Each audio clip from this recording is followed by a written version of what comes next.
This is mild cognitive impairment. We call it MCI because to say mild cognitive impairment every time is really quite a mouthful. So when we're talking about this thing, this MCI, what are we really talking about? Well, mild cognitive impairment is a descriptive syndrome rather than a specific condition or a disease. It's really where somebody has challenges with their memory and maybe some language difficulties, maybe trouble finding the right words or trouble remembering appointments, or perhaps they even have some difficulty in thinking and judgment that tend to be greater than other people their age would be experiencing. So we know that we all forget things. I'm the first to admit I forget stuff. So we all forget things from time to time. And that can even become more frequent as we get older. But for somebody with MCI, the challenges that they experience are greater than what's expected for a person of their age. And so the changes in cognitive abilities, they're not serious enough to interfere with everyday life. They don't challenge somebody's independence. The person can still perform everyday activities, but MCI or mild cognitive impairment, it can influence how successfully the person manages new and less familiar situations or complex tasks, things like organizing, planning, making decisions. So there's no marked change in the level of independence when you're carrying out everyday activities, but there's a change in when you're carrying out something new, something unfamiliar. That's a challenge. And having a diagnosis of MCI, it may increase your risk of developing dementia later, but not necessarily so. People living with MCI, they're at a higher risk of developing dementia because about 10 to 15% of people with MCI do develop dementia every year. But MCI does not always lead to dementia. And I think that's really important for you to hang on to and remember. And some people who've been diagnosed with MCI, they remain stable. They remain stable for long time, and others even show improvement in their cognitive abilities over time. So it's not possible to predict whether a specific person will go on to develop dementia or whether they'll stay stable or whether they'll improve. We just don't know what the future holds.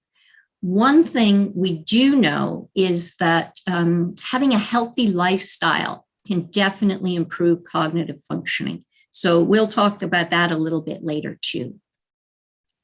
So here are a few statistics for you. About 500,000 Canadians over the age of 65 have MCI, but many don't actually know it because they tend not to go for diagnosis. As MCI, as I said, they may lead to dementia, but not always.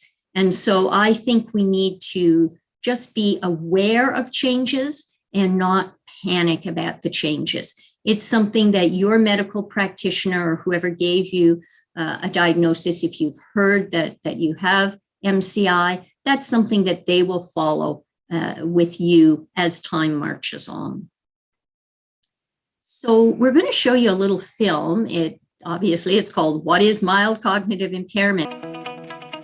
We see a lot of patients in clinic who really are coming to us because they have concerns that they're noticing some changes in their memory.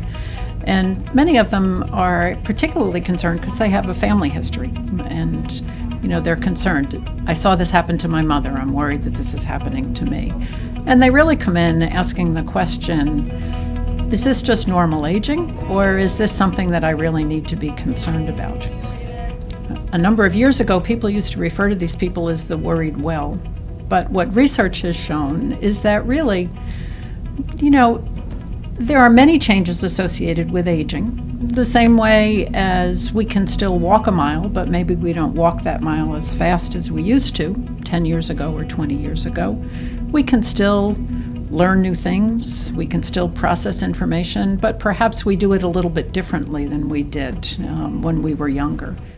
We know that there's a difference between when you're normal and when you have a diagnosis of something like Alzheimer's disease or dementia. We know that those changes don't occur overnight. We know that there's a transition stage, and that phrase mild cognitive impairment really was coined to describe that transition stage.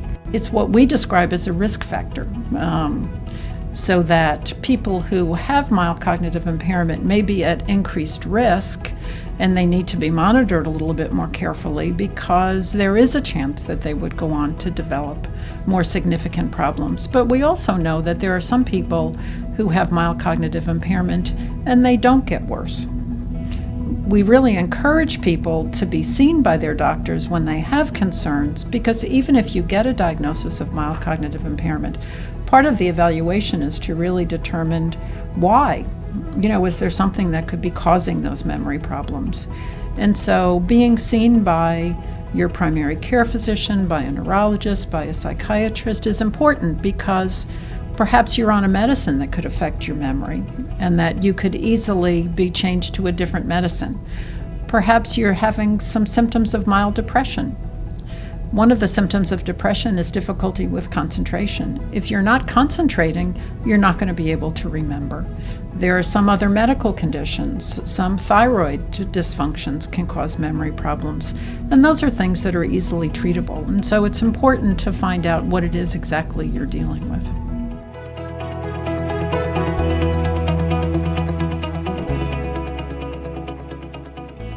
So when we're talking about MCI, I just really want to make it clear for folks that MCI, or mild cognitive impairment, is not dementia. And we've got a side-by-side comparison here for you. When somebody has MCI, they're talking about a brain function syndrome, and it involves the onset and the evolution of cognitive impairment.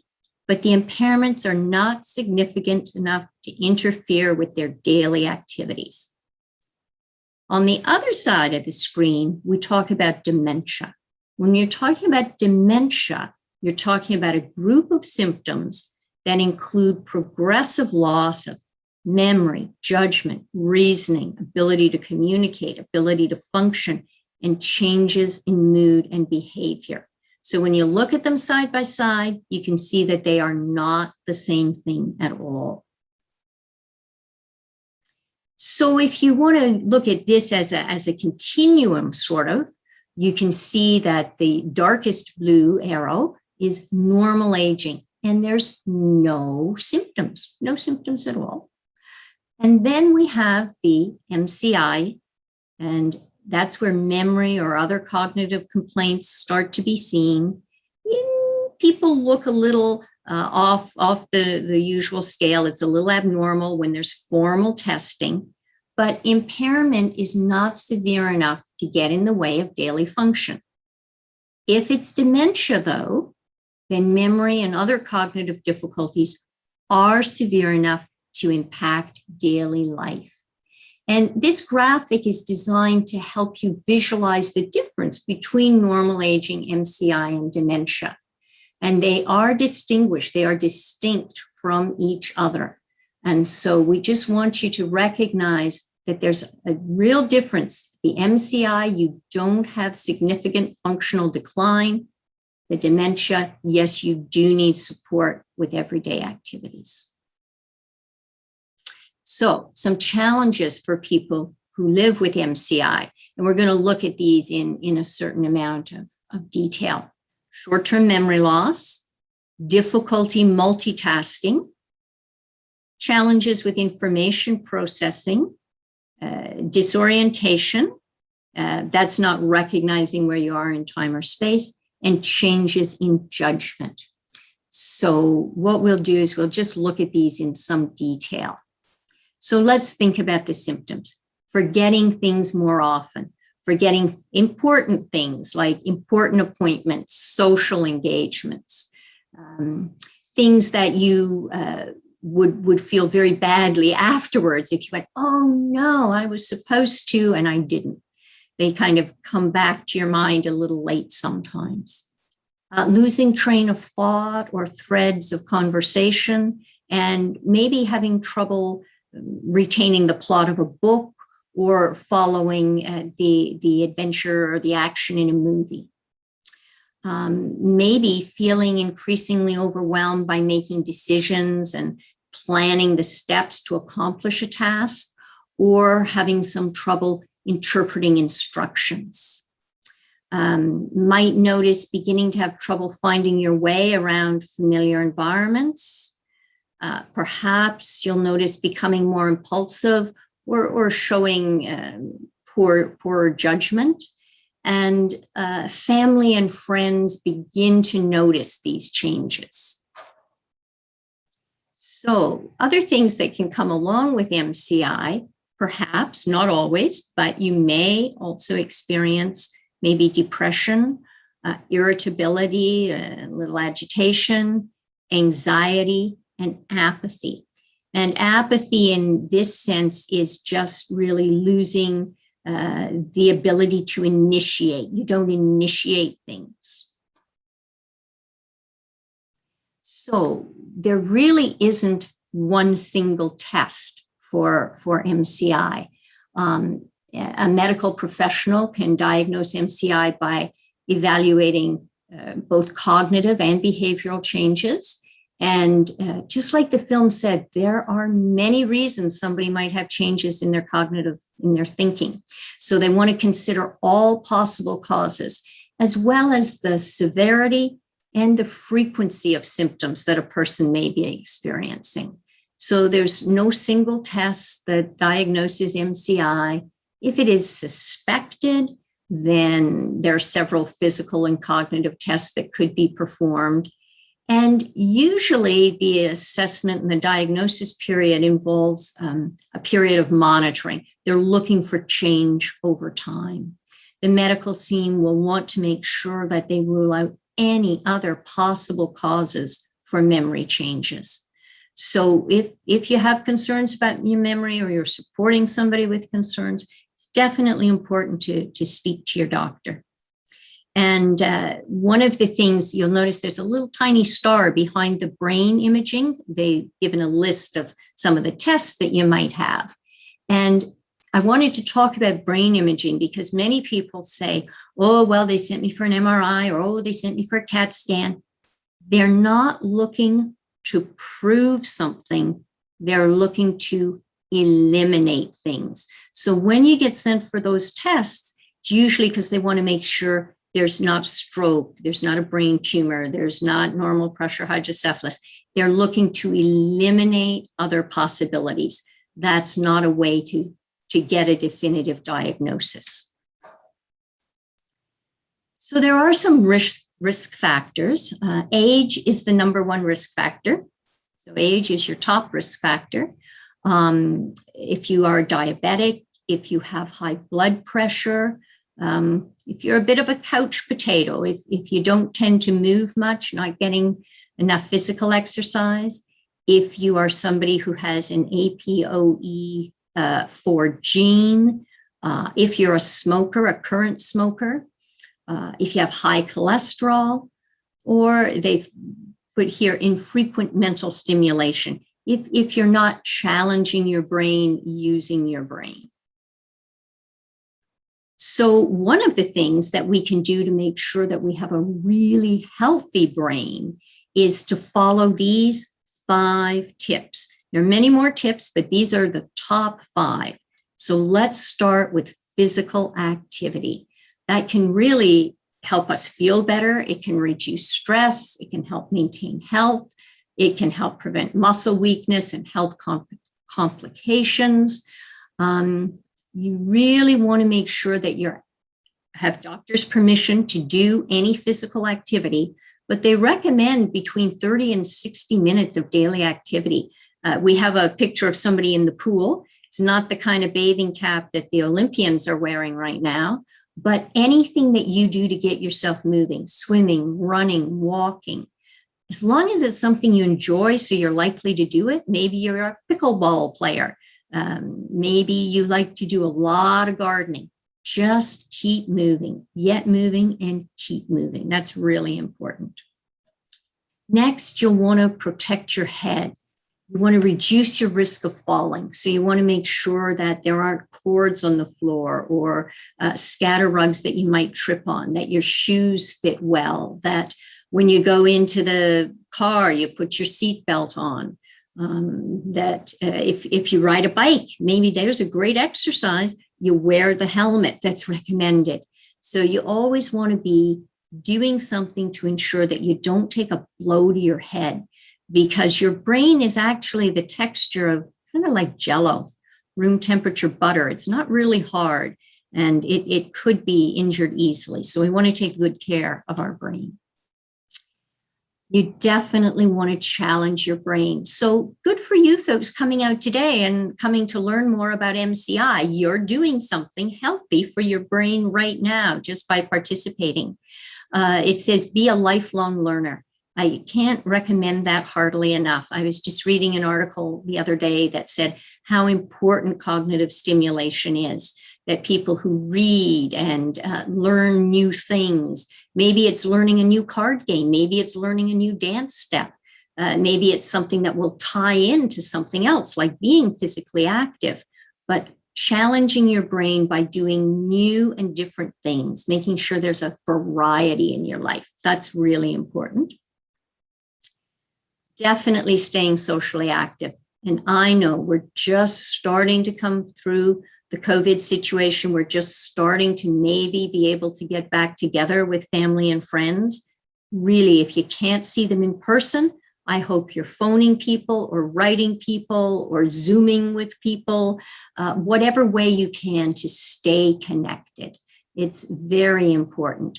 It makes our brain work just to have conversations with people. And it makes us, because we are human animals that need to be connected to others, it makes us healthier when we have a good social network. This is not permission to party hardy, but this is certainly very important that you connect with others, and especially with others who may be experiencing similar changes. That can be very supportive for both. Last but not least at all has to do with a healthy diet. And you can see here, beautiful colored picture, we say eat a rainbow. It's really important that you try to get a wide variety of vegetables and fruit. I love the new Canada Food Guide. If you haven't checked it out, I recommend you Google Canada Food Guide and have a look at the new recommendations. They're just 2 short pages. They're basically in picture format, but they talk in the Canada Food Guide about all the things that I've got up on this slide here. They're not just about food. Certainly food is highly important and you want to have a heart smart diet, but they talk about being socially connected, meeting people and eating and talking over a meal. They talk about being physically active. They talk about making new recipes to challenge your brain. So they tie it all together in the latest Canada Food Guide, and it's certainly worth having a look at.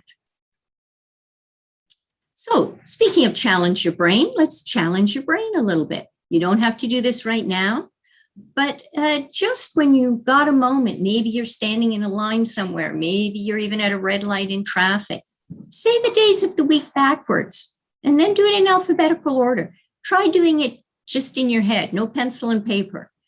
Challenge your brain. You don't have to learn Greek. You don't have to take up calculus. You just have to stop and think and concentrate on things that you wouldn't normally concentrate on. Now, here's a picture for you, just a little something to challenge your brain.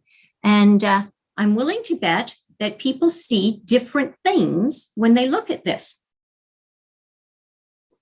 Some of you may see the word liar, and some of you may see a person's face. So let me just use my mouse here. If I was going to see the word liar, this would be the L-I-A-R. But if I see somebody's face, we've got eyes, nose, mouth, chin, neck, shoulder.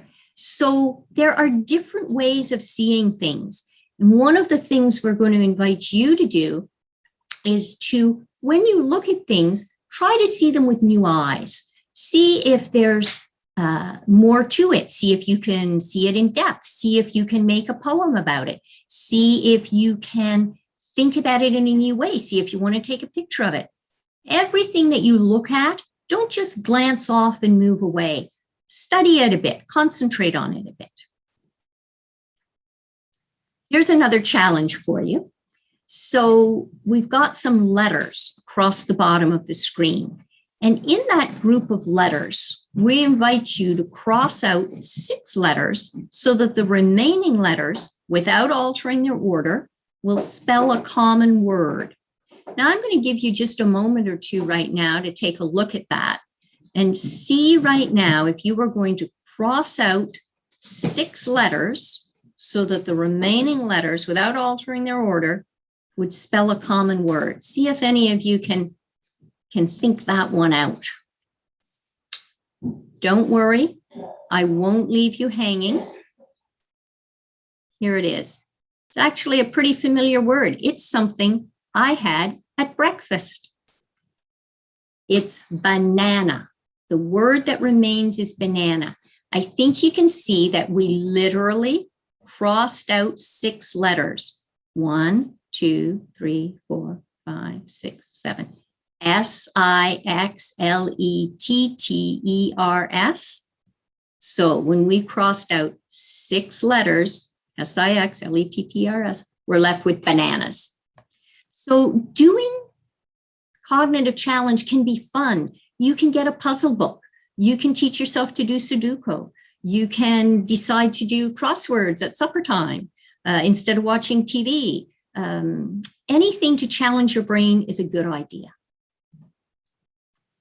So let's talk a little bit about memory aids for a minute, and we'll just look at them one at a time. A calendar. I can't live without a calendar myself. We at our house, we have a calendar with big squares on it because we usually have a lot to write on the calendar. And it can be a really, really useful tool. If you're like myself and maybe you don't see teeny tiny print so well anymore, you can get a large calendar. I know that the Lions Club will give them away free every year, or you can go to Staples and get an extra big one. But it's a good idea to get in the habit of keeping important information on the calendar and then keeping the calendar in the same place so that you always know where to find it and where you should look for information or appointments. Let's talk a little bit about routine. You know, they talk about routine in a way being a GPS, routine helping us get through our day in an organized way. So it's a good idea to get in a routine. Part of that routine might be where you keep stuff. You might have a routine. Now, in our house, we have a routine about where we kept the keys before, but we've added to it. We have a routine where we hang the masks when you come in and out of the house, and where I keep the hand sanitizer right on by the front door. So we've changed our routine a little because of COVID, but it's a good idea to have a routine for what you do and where you put stuff.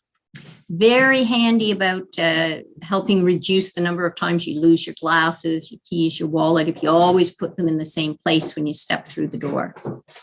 Journaling. Now, journaling can be really helpful for a number of reasons.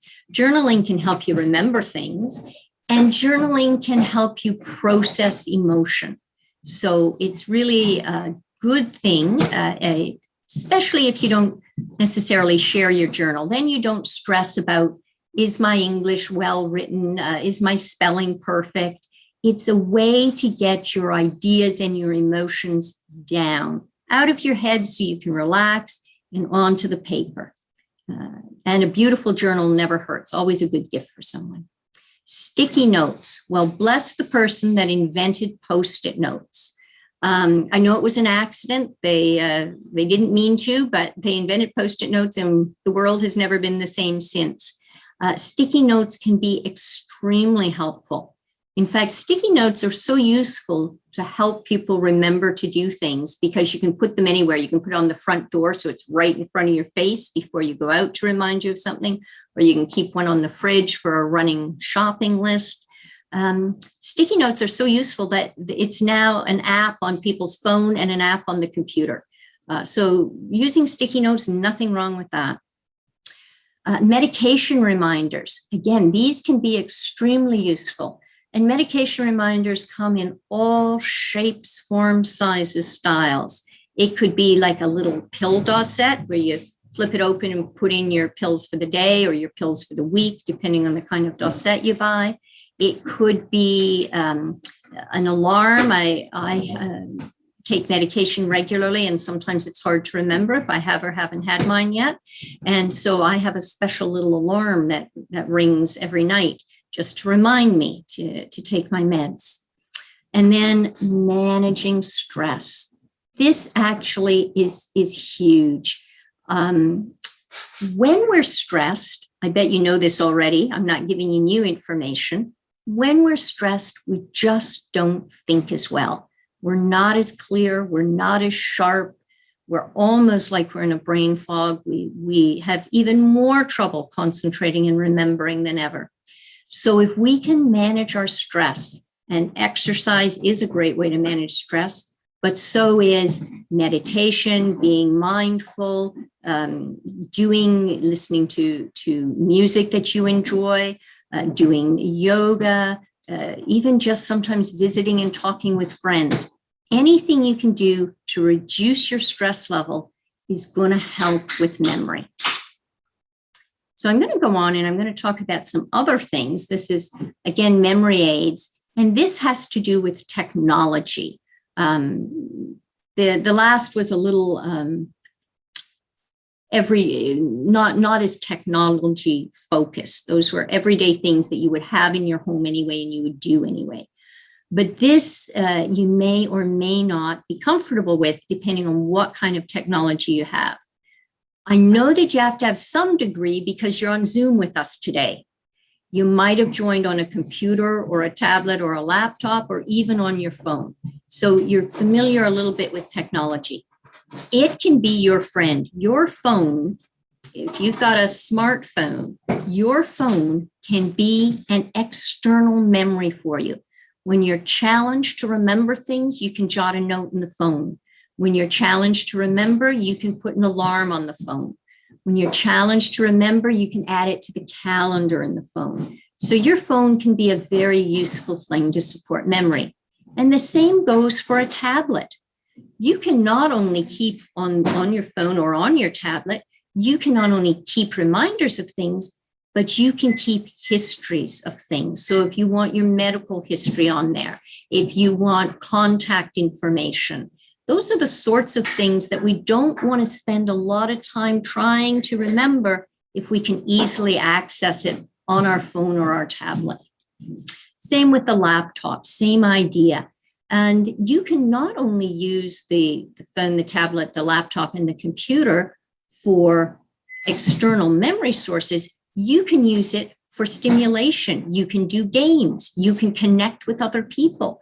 You can look up research. You can find new recipes. It can be a source of fun as well as a source of usefulness. So just some things to think about. If you are hoping to maybe use technology to support your memory, and yet you're a little hesitant about technology, I would encourage you to be in touch with the Alzheimer's Society because we have a variety of tech supports. We have volunteers and we have people who are there strictly to help set folks up with technology. So if you're struggling a bit in that department, you can always be in touch with us. So this is the handout that we sent when we sent the link to you today. And I know it's ridiculously small. You can't see it on the screen. Why did I even put it up?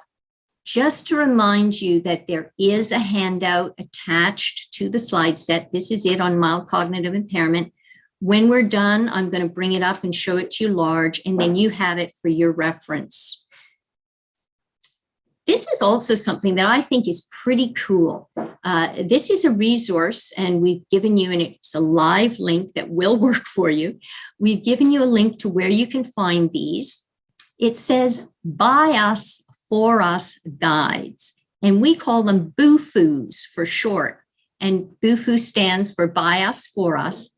These are written by people who have MCI or mild early dementia, and they cover a wide variety of topics. They, as you can see here, cover everything from tips and strategies, enhancing communication, managing triggers, giving yourself a memory workout, enhancing wellness, looking at food, activities, looking at how to stay safe in the community.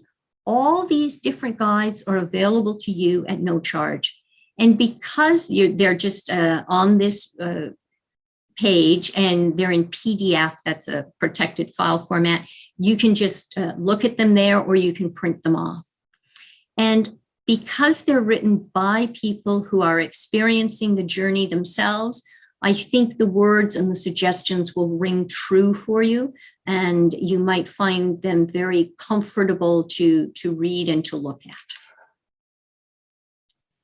I do want to put a promo in for us at the Society. The Alzheimer Society Waterloo Wellington has a wide range of really positive programming, and we offer this at no charge. So the price is right, folks. Supportive counseling, and that's for people with some sort of diagnosis or for family members. Education sessions like the one you're at today. Thank you for coming out. We have something called the Music Project. It's designed to support people when they are struggling with language. Often music is a key to communication and to entertainment and support for them. And so we offer something where they can get an iPod and earphones and a personalized playlist. We have great social and recreational activities, and we offer them 5 days a week. So those are available. They're talking about even expanding to more than 5 days a week. They're available mornings and afternoons. You can do exercise programs with us. You can do social and recreational programs where you can come to chat groups or games hours. I'm going to talk about finding your way in a minute, so we'll skip over that. I don't know if you've heard of Minds in Motion, but I really, really endorse this program. Minds in Motion, and we have one specifically for people with MCI. Minds in Motion is a program where somebody with a diagnosis and their care partner would come together, and it's an hour-and-a-half program, and you do a 45-minute exercise portion, and you can do it standing or sitting, so don't worry if you haven't moved in a while. You can do them standing or sitting. And then there's a interactive piece where there's not only stimulation, but conversation with the group afterwards. So I would check out Minds in Motion. I would recommend you to that.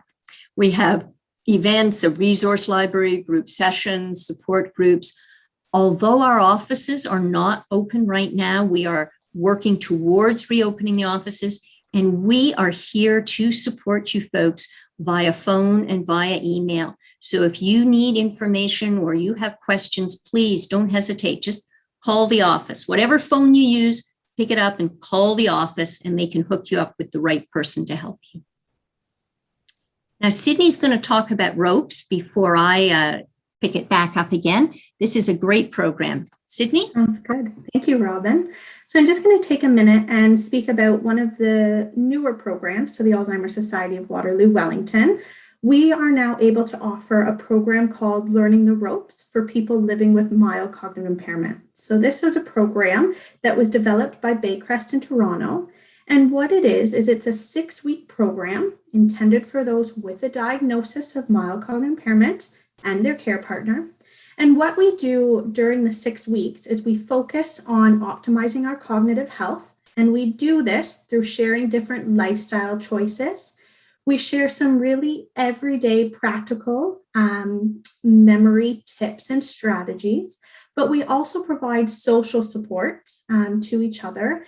And we have an in-depth look at what mild cognitive impairment is and how it differs from normal aging and dementia. So Throughout the 6 weeks, again, we learn about how stress and diet and even leisure activities can influence our memory abilities. We offer support for care partners who are interested in joining the program as well. But it is a really great program to learn some of those everyday strategies of how to live well with a diagnosis of mild cognitive impairment. So if you might be interested in the program, by all means, please do reach out to our office. A physician referral is required for the program, and there is a cost. So it's $30 per person, but this covers the cost of the workbook, and you get to keep the workbook after. So if you have any questions about learning the ropes, please reach out, and we're happy to discuss the program in more detail. Thanks, Robin. That's great. Thank you. So I said I would talk about finding your way. We mentioned earlier in the slides that one of the symptoms is potentially disorientation. And if somebody is disoriented, they are either lost in space or lost in time. And it is a concern because if people have dementia, the stats say that 6 out of 10 folks will have an instant where they don't recognize where they are, they don't know how to get back home. And I'm not suggesting that this is something that you need to check into today, but I think it's worth looking at this website. There's several things I want to draw your attention to. So it's www.findingyourwayontario.ca, and there's a live link on the slides that we sent you. You just click on it, it'll take you to the website. One of the things that I would recommend you look at is the safety booklet. They've got a great book on being safe in the house and in the community. And it's got some very good tips and ideas. So I would certainly recommend that you take a little bit of time and look at that on the website. If you don't want to read on the website, I know not everybody's comfortable reading online, please call the office. We will send you one of those safety booklets. We would be happy to mail it out to you. So please be in touch with us if you'd like that, because I think that's a very good thing that everybody should have an eyeball on. The other thing that you might find interesting on this website is other people's experiences. There are some stories and videos of real people and what has happened to them and how they handled it. And there's an opportunity for some learning modules if you wanted to learn more about responding to missing incidents. Maybe you're somebody who finds somebody who lost. Maybe you're somebody and you're worried about somebody getting lost. Either way, I would recommend that you have a look at this website. We also offer more enhanced education. This is the kind of education where it's not a lecture like you're getting today, but this is an interactive group setting. This one's through Mount Sinai. We do partner with a wide variety of places. You've heard about Baycrest, now you're hearing Mount Sinai. We have lots of partners. And if in the future, if dementia is an issue, then this might be of interest down the road. And here I am going to do a little begging. I did say that our programs are at no charge. There's a small charge for ropes because of the materials that you're going to get, but you get to keep the materials. We have to raise 60% of our budget every year. So if you are ever in a position where you would like to make a donation to the Alzheimer's Society, we ask you to make it to Waterloo Wellington. That WW on there, Alzheimer's Society Waterloo Wellington, that keeps the funds local for programs and services. So we can right on do what we're doing, where we say to people, come on down, we've got the information, we've got the supports, we've got your social recreational programming, you know, join us, it's here for you to use. And so thank you in advance if you ever get a chance to make a donation. This is our contact information, and there's a phone number there, there's a website there. All it takes is, as I said, a phone call or an email, if you prefer email, to our offices with your question, and somebody can reply to you. One of the things that you might be interested in is our YouTube channel. Now you'll notice down at the bottom here, there's the big YouTube icon. On our website, we've updated our website, and our website has the new YouTube icon just down at the front page, lower right, and it looks like a little television screen with a triangle in the middle of it. And if you click on that, it will take you right to a page where you've got activities, exercises, information, videos. So if you like that sort of thing, I would invite you to check that out. We are going to go to questions, but just before we do that, I'm going to share the MCI sheet with you, and then we'll open it up for questions. Okay, so now I'm going to make this just a little bigger to give you a flavor for what we're talking about here. So this is the sheet that we sent out to you. It looks at what is mild cognitive impairment, some subtypes, symptoms. We talked about that a little bit, how you get a diagnosis, benefits of getting a diagnosis. And this would be useful if you maybe wanted to share it with a family member or friends. If you ever need more than one copy of it, you can always be in touch with us and we can mail you out some extra hard copies. But you've got it electronically, so that makes it pretty easy to share. So it's not too long, it's 4 pages. And what they've done is they've tried to make it as useful as it can be. And they have also given you some other resources. And so these are very reliable resources. Sometimes if you go on the web, you can end up in some questionable sites with some questionable information being shared. So I would certainly feel very comfortable recommending you to the US, the UK, or the Mayo Clinic or Oxford University Press. This is information, I think, if you want to delve further, that would be good, safe, reliable info. Okay, so